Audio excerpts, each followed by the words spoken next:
One of the biggest eye-openers for us was we had a builder at the time we were working for. He was the majority of our business.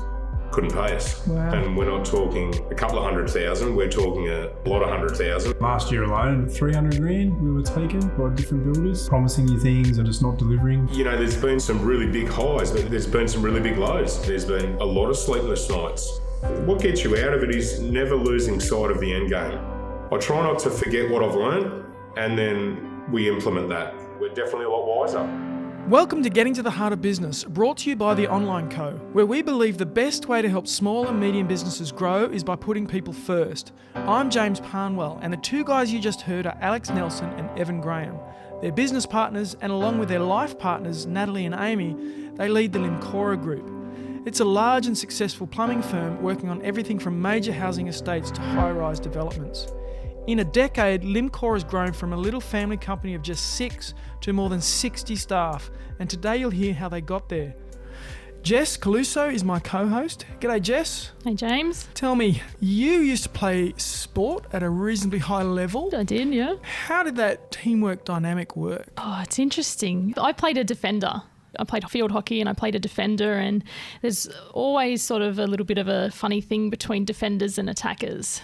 Right. You know, without the attackers, we don't win games, but without the defenders, we don't win games. So you're heavily reliant on each other. You are. Yeah, we won't talk about midfielders. No, we leave them out. Yeah, so what we've got with the guys at Limcora is 4 people who are great friends, who work together hard, and they cover each other's strengths and weaknesses. They've got all 4 corners of the globe covered. They've managed to stay in business this way, done some major growth, handled some challenges, but they also go on holidays together. They work really well together as a team, and we really couldn't separate them for today's interview. As you're going to hear, they have a lot of wisdom to share. Guys, welcome to the podcast. Thanks for having us, James. Thanks, James. Evan, it was your dad started the business 30 years ago. Yep. So you grew up in a plumber's house. Yeah. Tell me what it was like as a little kid. It was exciting for me because Dad would go to work, he's digging in dirt. It was like a boy's world. Yeah. So using excavators and shovels and all the cool stuff that kids like to see. Did you imagine yourself following down his path? Yeah, I used to go to work with Dad from a young boy at school holidays and earn pocket money and all that sort of stuff. And it was something that I always looked towards. I always used to go in and listen to his phone calls, and because at that time there was no mobile phones. He'd make all his phone calls at night, and he'd be in the office, from anywhere from sort of 6 o'clock after dinner to 8:30 at night, booking all his jobs in for the next day. So I'd often be in there listening to his conversations and a few arguments and a few dramas going on. But it sort of puts it into context now with how lucky we are being able to, grab information so quickly and keep in contact with our clients, because the issues that he had back then, he couldn't solve until he got home. Yeah. And have a backlog of messages, and I could just see how hard he worked from not only being on the tools, but, the 3 or 4 hours at night, every night, trying to set himself up for the next day. So did you see yourself as a plumber or as a businessman? More of a businessman. I knew I had to do the hard stuff to get to the good stuff. I look at any business as being the same sort of concept. So whether it was plumbing or doing accounting or any sort of business, they all flow the same and can all make money. So yeah, cool. So at the age of 21, you had a big opportunity come along. Yeah, sure did. Mum and Dad had an opportunity to move up the coast. My grandfather was pretty crook. They had a property stretching over 150 metres of the Clarence River, and they offered Mum and Dad to take on that property and move up there. The business was offered to my uncle, and he didn't want to take on the stresses. And so I put my hand up, said, Dad, Mum, Uncle Bones, I'll take it on. And they sort of stood back a little bit, went, you sure? Said, yeah, I'm coming out of my time. They went, okay, if you're ready for it, go for it. So how big was the business at this point? I think at that point we only had about 6 staff. Okay. Working from Mum and Dad's garage at home, their shed. They had a big shed up the back. 6 staff, and including myself. So I was one of the apprentices, just finishing my time actually. So I was just turned tradesman. Yeah, okay. So were you one of these young, bulletproof, world's most pretty much, mate. Yep, jumped straight into a 3 metre deep pool and learned how to swim pretty quick. And what challenges came along? I imagine, because you you think it's going to be easy, or you think it's going to be all roses, and then Well, yeah, I mean, I always reality comes had big vision and big aspirations for myself. Competitiveness was obviously a big driver. But I suppose one of the first challenges for me was being one of the youngest people that worked for the company. Right, exactly. So 21-year-old, and nearly everybody that worked for us was older than me, other than another first year or second year or whatever at the time. So to gain that sort of leadership role straight away was probably the biggest challenge straight up. So what did the older guys think? Did they stay? Yeah. And there's still one of them working for us today. Yeah, fantastic. After all this time, yeah. So Amy, you were Evan's girlfriend at the time. What was that like from your perspective? At the time, I just remember thinking, wow, like this is big. But I never thought that Evan wouldn't succeed, because I could just see his passion from the start, and his business sense was always there. So it was a little bit like, wow, this is pretty big. But yeah, I always believed that he could make it something. I wasn't involved in the business at that point, but I just remember seeing the growth. I remember Evan's ute at the time just had plans everywhere, and I just remember it used to just get fuller and fuller, and it just exploded at one point. It happened quite quickly, so it was kind of just like it arrived. Yeah. So Evan, you've made a decision fairly early on to diversify. Mm-hmm. What made you make that decision? Well, we work for one major builder, so diversification had to come. Yeah. And like Amy said, with the growth, the next big challenge is trying to control it. Okay. So, you can subcontract work out and all that sort of stuff. But yeah, it's just trying to manage the serviceability, the relationships, hitting targets. Our game is all about deadline. You've got to be finished. People are moving in, and you're playing with people's livelihoods. So I suppose in that regard, diversifying with growth, more people, different builders, it just comes naturally and something that you have to do. When I partnered up with Alex, we brought on solar business, more maintenance. So we started the Limcora Group of companies. So we had a maintenance division, a solar division, and then our plumbing construction division. So yeah, that's where the government rebates and solar hot water, solar power, all that sort of stuff. We saw it as a good arm to our business to take advantage of that. Not that we went right into it, because to be diverse was obviously the key to what's got us here today, and then look at what happened after that, I suppose, when the rebates run out. Businesses that went holeless bowless into one thing start falling over. So you essentially spread your risk. We did, yeah. Growing's the goal of most businesses, but it presents all sorts of problems. Yeah. Was there ever a time it was out of control? You just couldn't deliver? There's been plenty of times. Yeah, that can be a weekly thing. When you promise payments and when you're trying to grow, I suppose the cash flow becomes the biggest problem. Okay. Managing from tens of thousands to hundreds of thousands to millions of dollars. And I always used to say to people, I never let the zeros bother me. It's just digits on a paper. You've just got to look at $10,000 to someone could be $1 million to someone else. So that was one thing that I never. Yeah. That's right. So there was a point at which it was all a bit crazy, and Alex came along. Tell me, Alex, what was it you were doing before joining Limcora? I actually had my own business at the time, which Evan just mentioned was Tapworks. It was only a fairly young company. It was only about 2 years old. Okay.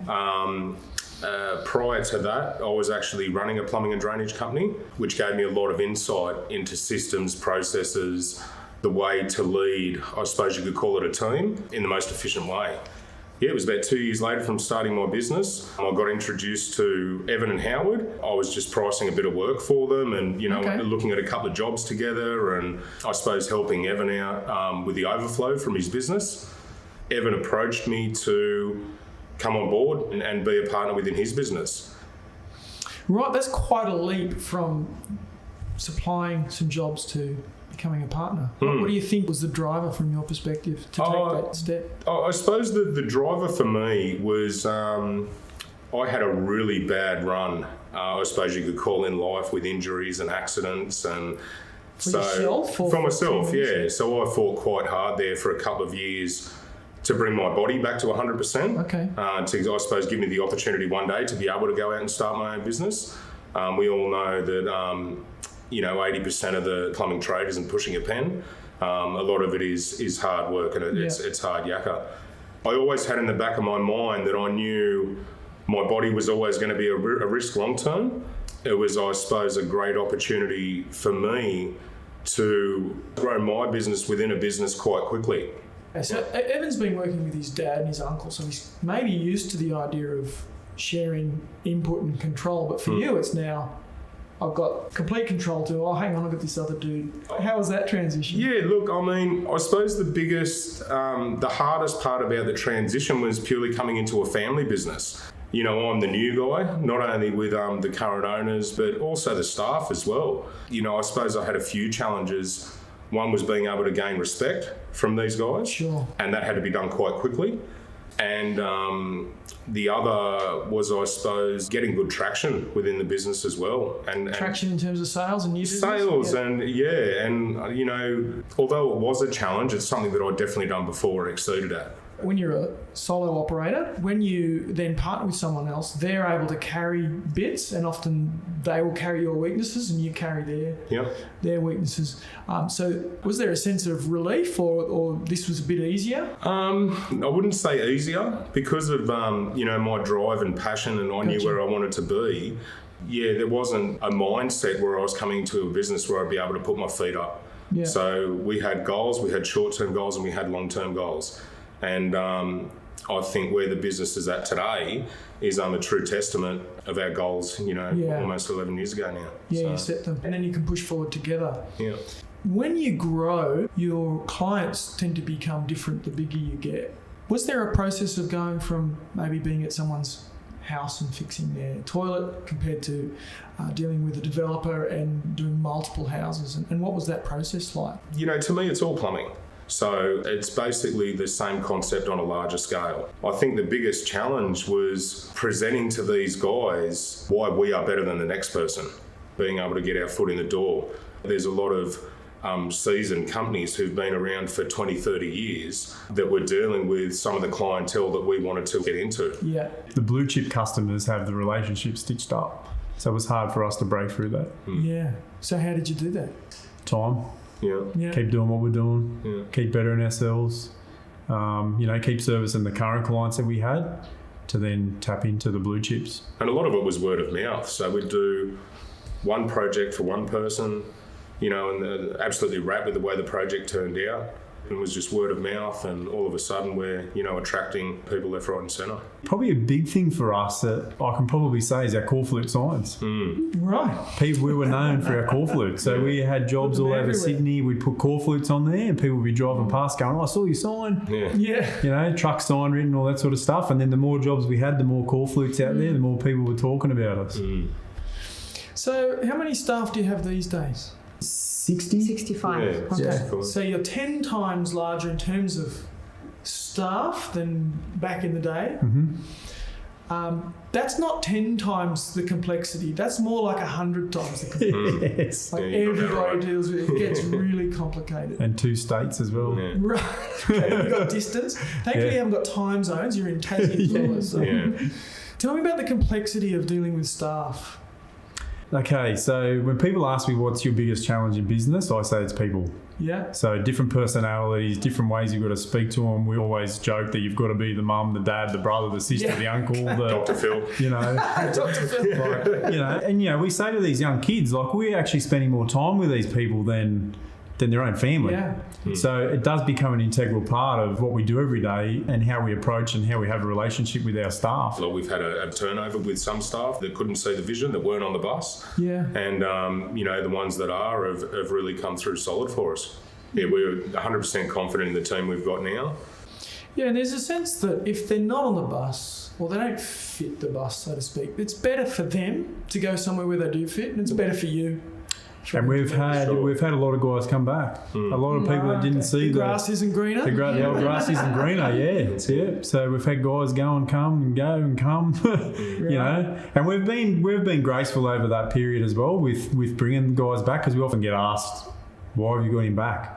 You know, and usually second time round. Second chance. Usually second time round they've been and seen the other side, and that's not Had a bad experience. so good. So probably one of the biggest icebreakers for us mentally was a second year apprentice that we let go. great plumber, but just wrong attitude, and it was rubbing off on a lot of the other guys. So we let him go.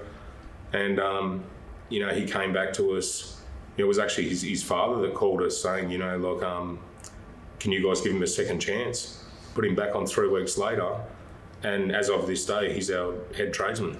Wow. So he's the guy that if we have issues with other staff, we can rely on him to really push our business model and, the whole first choice. Right, yes. He almost had to lose it all to go, oh, hang on. That's it, light bulb moment. Yeah, that's right. I think he was 16, 17 at the time. Okay. And the turnaround we saw was huge. Well, it's wonderful that you'll give people like that a second chance. And I think if you're going to grow past yourself, you're going to have to employ someone. And then if you're going to grow past that stage, you've then got to employ a management layer that's going to manage 60 people. What sort of mindset shifts have you gone through in the mental stuff? Personally, I think, and that is another big challenge when you get to the size we are, is letting go. Like you say, with middle management and all that sort of stuff, we're going through some pretty cool structure changes now, empowering your staff, because we have been ones to manage 65 people, the 4 of us. Try to. The day-to-day, the phone calls, the personal stuff like we were just talking about, booking work, still dealing with clients, like dealing with money, collecting money, paying bills, dealing with suppliers, all that sort of stuff. So we've been across that right up until now. So our next shift is to empower the good team that we have below us to be able to take on that full day-to-day role. Yeah, show them you believe in them. That's right. Empower them to go and do stuff. Yeah.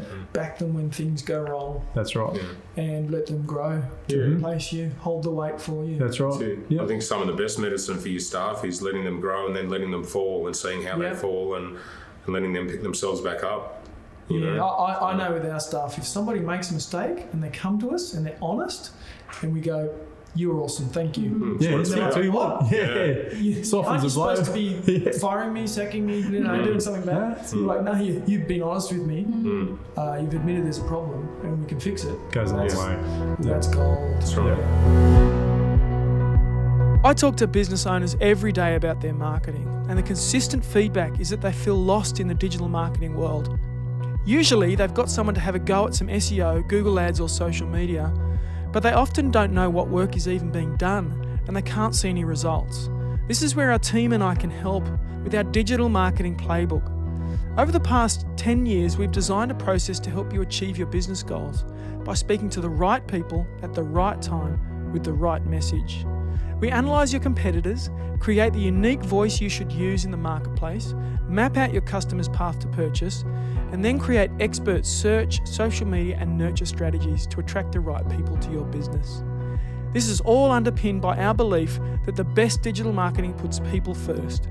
If you need help to get your marketing on the straight and narrow, why not drop us a line at theonlineco.net. You can have a quick chat to one of our team to see how we can best support you in growing your business. You're a team of 4, 2 couples.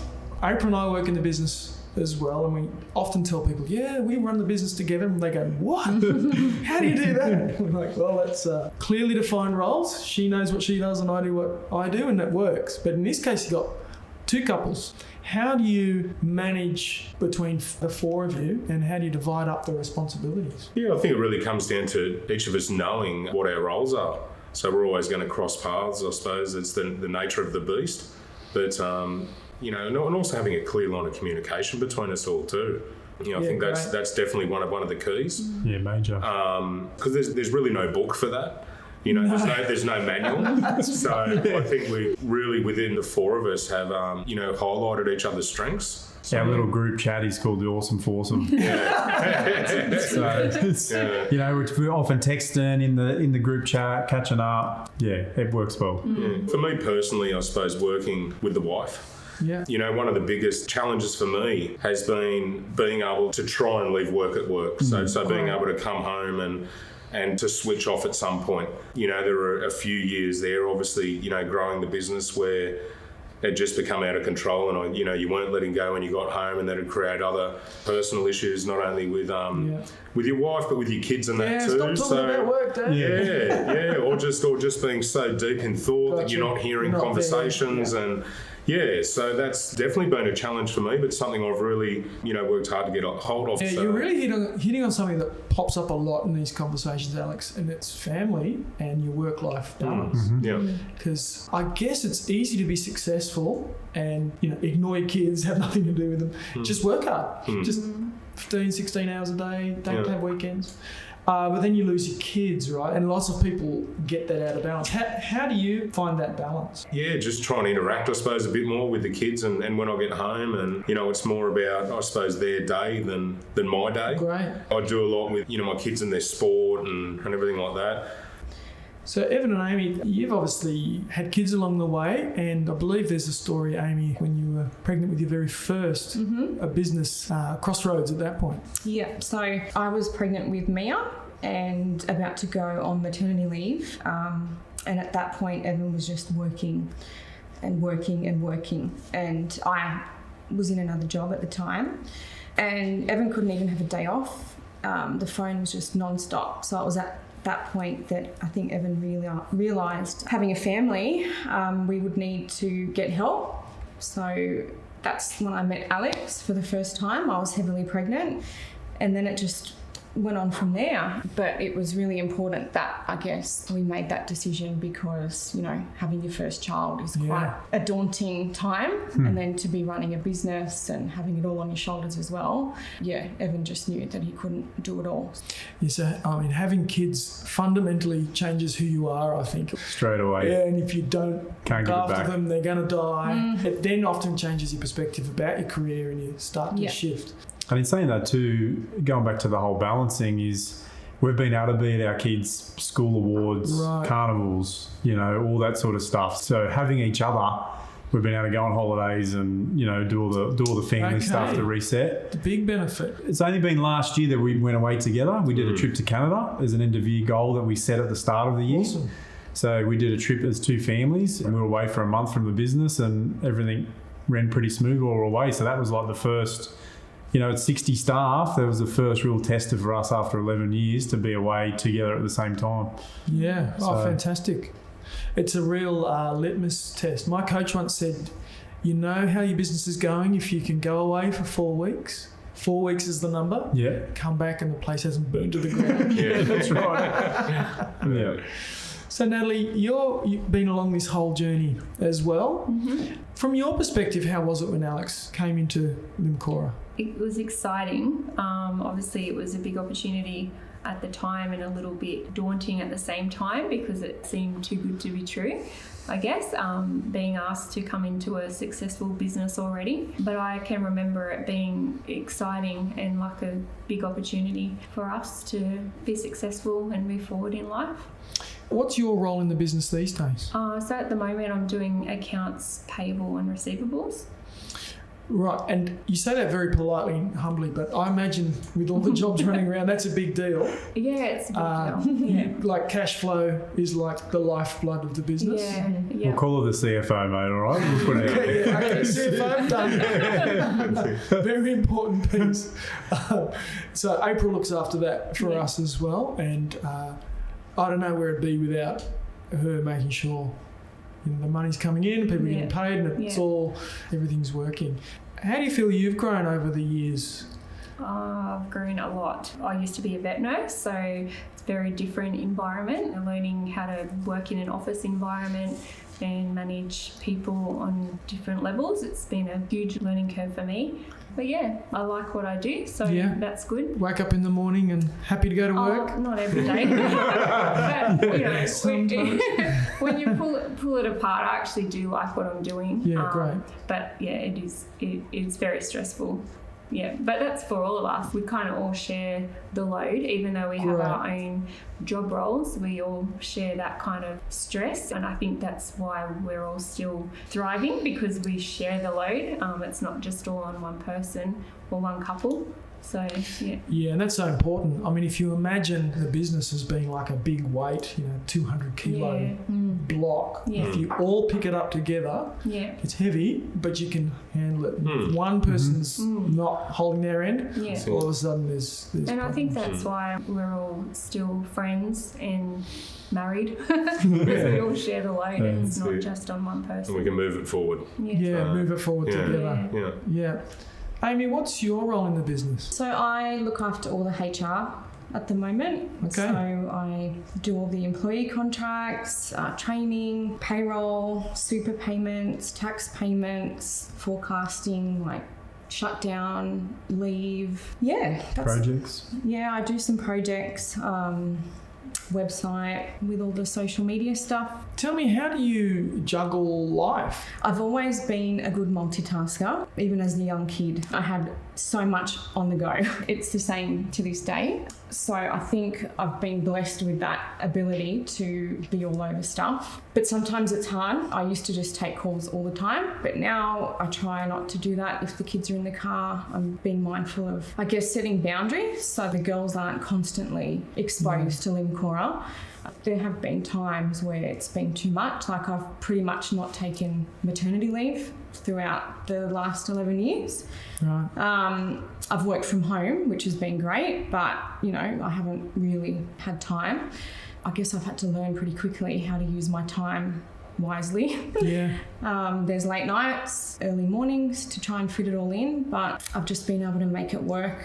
Natalie, if you were to give women in business, in a family business, who are sharing roles with husbands, what would one piece of advice be that you'd give them? I think, kind of like what Alex said earlier, try not to bring too much of it home, too much of the stress. Create some boundaries. Yeah. If you can avoid talking about issues at work at home, because then that can lead into more issues at home and become, I guess, just trying to leave what you can in the office and not bring it home to your family. Yeah, that's great. And you kind of need to be intentional about that, don't you? You can't kind of accidentally leave it. You've got to say, all right, phone, emails, go away. If you've had if something's happened in the office that day, it's really hard to not then bring it home and talk about it at home. You've got to work on that. It's hard. Yeah, no, it's definitely a challenge, but well worth the effort in terms of making the switch. Thanks for listening to our podcast. If you're finding it helpful, make sure you don't miss an episode by signing up to our emails. You'll get access to bonus content and we'll notify you whenever a new episode goes live. Check the show notes for details or head to theonlinecode.net/podcast. Evan and Alex, over the years, I'm sure there's been some struggles and some challenges. You generally don't get to a place of success without overcoming some obstacles.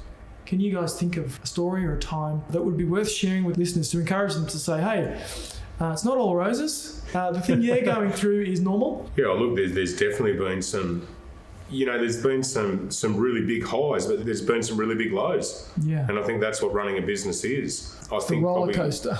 That's right. I think we can both elaborate on this, but probably one of the biggest eye-openers for us was, we had a builder at the time we were working for. He was the majority of our business and couldn't pay us.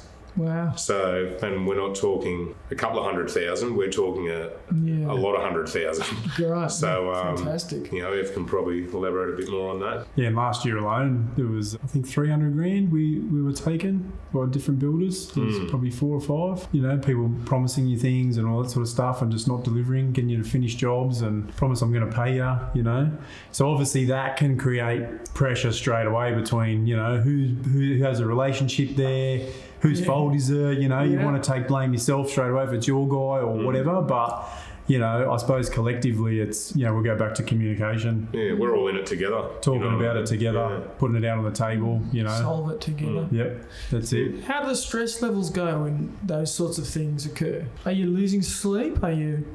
Oh, yeah, look, yeah. Definitely. Yeah. And I think that's the side that sometimes you'd like your staff to see. You're right. Because I think they seem to see a lot of the good, but they don't really understand the back end of it all. Yeah. And, there's been a lot of sleepless nights. There's been a lot of arguments, there's been a lot of, tension. There's been all the things that come with, over the years, things that have failed, whether it be builders or whether it be, systems or processes or whatever it is. When you're growing a business, you're never going to do everything 100% right. No. I mentioned before, this is another thing no one gives you a manual on. Yeah. There's no book that you can open up that says this is how you run, a plumbing business. That's probably been, one of the biggest challenges. But I think what gets you out of it is never losing sight of the end game, never losing sight of your original goals. And, when we talk about builders who haven't paid us and everything like that, we're definitely a lot wiser, So I try not to forget what I've learned, and then we implement that. 10, 15 years ago, it was a lot easier to meet a guy face to face, and now you'd shake his hand and the contract was done, the contract was signed. Yeah. But that's probably been a lot of the changes, like we put a lot of things in place now to protect us and protect Limcora. What you're saying is that something bad happened, you learnt and grew, and that bad thing is now greatly decreased in terms of happening again.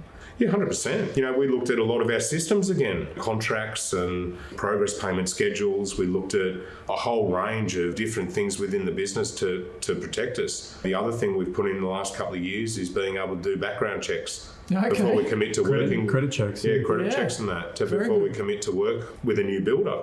So there's a lot of tools out there where you can do a lot of digging before you commit. You had any dark days, Evan? Plenty of dark days, mate.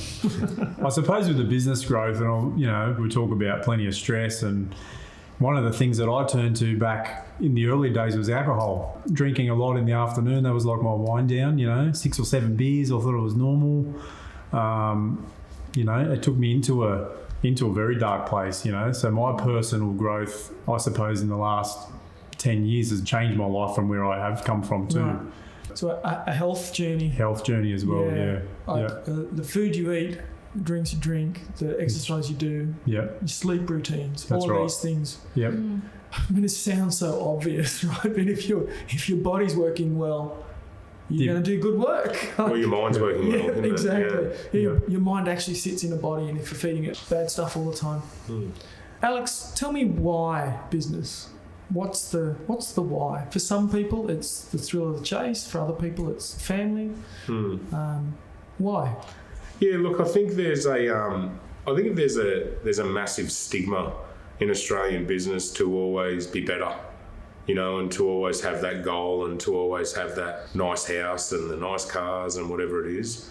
But to me, that is a bit of a bonus. I actually get a lot out of teaching people. Okay. So I get a lot out of seeing staff grow. There's been so many guys who have started with us as first-year apprentices who are now running their own successful businesses. Yeah. Whether it's within our business or, out on their own. That's probably one of the biggest pluses for me. That's a really terrific why. I think maybe as young people, we want to make a lot of money. And at some point we realise money's not a big enough why. It's like you say, maybe it's a bonus.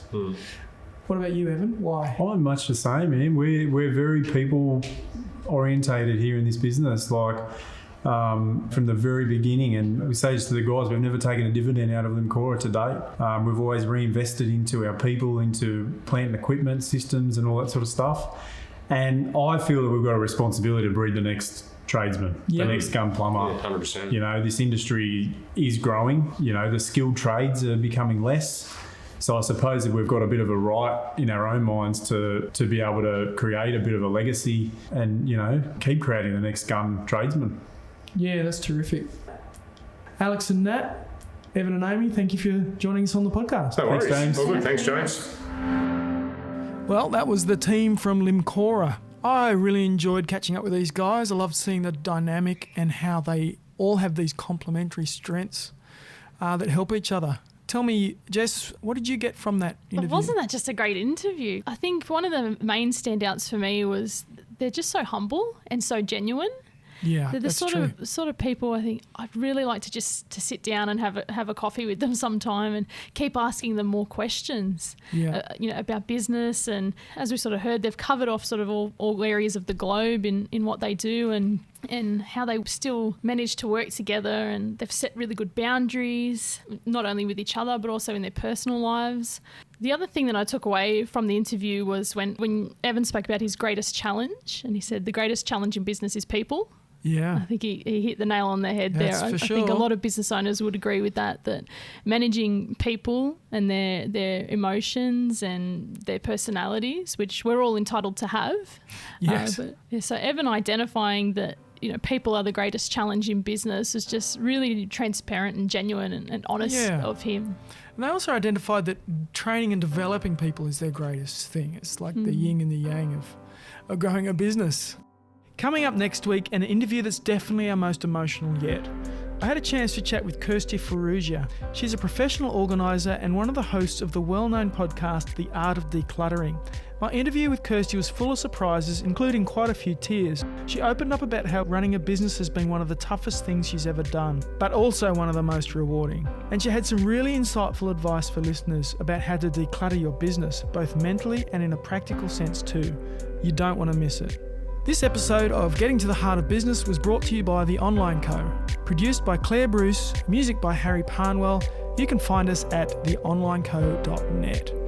If this episode was helpful for you and you believe it would be helpful for someone you know, feel free to share it and to subscribe and leave a review.